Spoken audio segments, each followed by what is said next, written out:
அஸ்ஸலாமு அலைக்கும் வரஹ்மத்துல்லாஹி வபரகாத்துஹு. அல்ஹம்துலில்லாஹ் நஹ்மதுஹு வ நுஸல்லி அலா ரசூலில் கரீம். அம்மா பஅத். கண்ணியத்திற்குரிய அல்லாஹ்வின் நல்லடியார்களே, சமீப காலமாக இந்த வாட்ஸ்அப்பிலே ஒரு செய்தி வருகிறது. அதாவது இப்படி செய்யுங்கள், சஹர் நேரத்திலே உங்களுக்கு தாகம் எடுக்காது, இப்படி செய்யுங்கள், சஹர் நேரத்திலே உங்களுக்கு பசி எடுக்காது. அதாவது இந்த வகையிலே அருந்துங்கள், இந்த வகையிலே உண்ணுங்கள், உங்களுக்கு அந்த நோன்புடைய நேரத்திலே உங்களுக்கு தாகம் எடுக்காது, பசி எடுக்காது என்று சொல்லப்படுகிறது. முதலாவது இவை எல்லாமே பொய் என்பது ஒரு புறம் இருக்க, ஒரு வாதத்திற்காக உண்மையாக இருந்தாலும் கூட இவைகளை நாம் கடைபிடிக்க கூடாது. ஏனென்றால் பசியை உணர வேண்டும், தாகத்தை உணர வேண்டும், அதுதான் நோன்பு.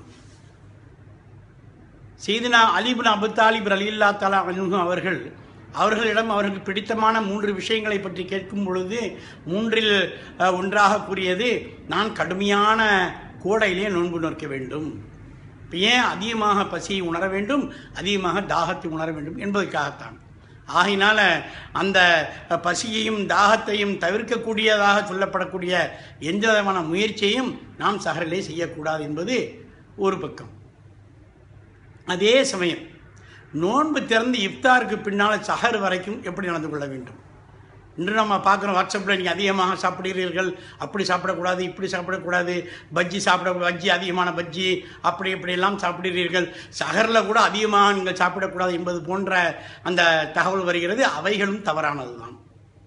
கணித்திற்கு அல்லாஹ் நல்லடியார்களே, நோன்பு இஃப்தாரிலே ஒவ்வொருவருக்கும் அல்லாஹ் தஆலா எவ்வளவு ஃபضலை அளித்திருக்கிறானோ, அந்த வசதி அளித்திருக்கிறானோ, அந்த அடிப்படையில் தாராளமாக உண்ணலாம், பருகலாம். நல்ல உணவு வகைகளை உண்ண வேண்டும், நல்ல பானங்களை உண்ண வேண்டும். வீண் விரயம் செய்யக்கூடாது. அண்டி இருக்கக்கூடிய சொந்தக்காரர்கள், ஏழை எளியவர்களுக்கு பகிர்ந்தளித்து உண்ண வேண்டும் என்பதுதான் உண்மை. உள்புறம் இருக்க நமக்கு தேவையான அளவு நன்றாக தாராளமாக சாப்பிடலாம். பஜ்ஜி சாப்பிட்றீங்க, நல்லா சாப்பிடுங்க. வெறும் பஜ்ஜி இல்லை, முட்டை பஜ்ஜி, கோழி பஜ்ஜி சாப்பிடுங்க. சில பணக்கார ஊர்களிலே நோன்பு கஞ்சி என்ற பெயரில் கறியும் கோழியும் போடுகிறார்களே, நன்றாக குடிங்கள். கறி கஞ்சி, கோழி கஞ்சி, குடல் கஞ்சி இன்னும் விசேஷம். நன்றாக சாப்பிடுங்க, எந்த விதமான தடங்களும் கிடையாது. சஹர் வரை நன்றாக சாப்பிடுங்க. வாட்ஸ்அப்பிலே வந்தது, Ramadan is for fasting not feasting என்று. நான் சொல்கிறேன், ரமதான் மாதம் என்பது ஃபார் ஃபாஸ்டிங்.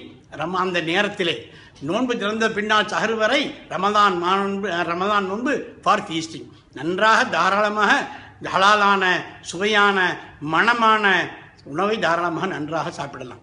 நீங்கள் நோன்பு திறந்தவங்க நல்லா சாப்பிடுங்க. அப்புறம் தான் 20 ரக்காத்தையும் நின்று தொழ முடியும், ராகத்தாக தொழ முடியும்.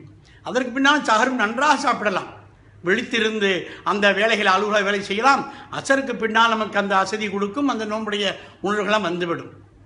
அது மட்டுமல்லாமல் சமீபத்தில் வந்த ஒரு வாட்ஸ்அப் செய்தியில், காலையிலே கொஞ்சமாக உண்ணுங்கள், பாய் துர்நாற்றம் அடிக்காது என்ற வாசகம் குறிப்பிடப்பட்டிருந்தது. மிகவும் ஆட்சேபனைக்குரிய வாசகம். ஒரு மனிதன் நோன்பாளனுடைய வாயிலிருந்து வரக்கூடிய அந்த மனத்தை துர்நாற்றம் என்ற வார்த்தை உபயோகிப்பதை தவறானது.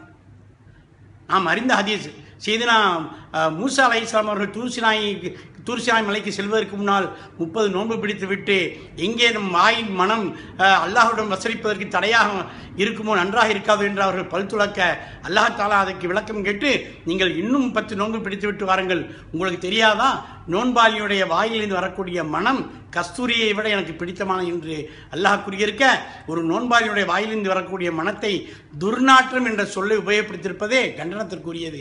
ஆகவே துர்நாற்றம் வந்துவிடுமோ என்று அஞ்சு நீங்கள் குறைவாக சாப்பிடுங்க என்ற தகவலும் தவறானது. அப்படியும் அல்ல. நிச்சயமாக அல்லாஹ் தஆலா நல்ல ஃபضலை அளித்திருக்கிறான். நோன்பு திறந்திருந்து சஹர் வரைக்கும் நீங்கள் குளிர்ச்சியான கடற்பாசி சாப்பிடலாம், அதுவும் சிரிக்கும். சூடான பஜ்ஜியும் சாப்பிடலாம், அதுவும் சிரிக்கும். அதுதான் நோன்புடைய சிறப்பு. மற்ற நேரத்தில் சூடான ஒரு பதார்த்தமும் குளிரான ஒரு பதார்த்தமும் சாப்பிட்டால் வயிறு கெட்டுவிடும். ஆனால் ரமதான் மாதத்திலே நோன்பு திறந்த பின்னால் சுட பஜ்ஜியும் சாப்பிடுங்கள், குளிர்ச்சியாக ஐஸ் பெட்டியிலிருந்து எடுத்த கடற்பாசியும் சாப்பிடுங்கள், நன்றாக கறி, குடல், கோழி கஞ்சியும் குடிங்க.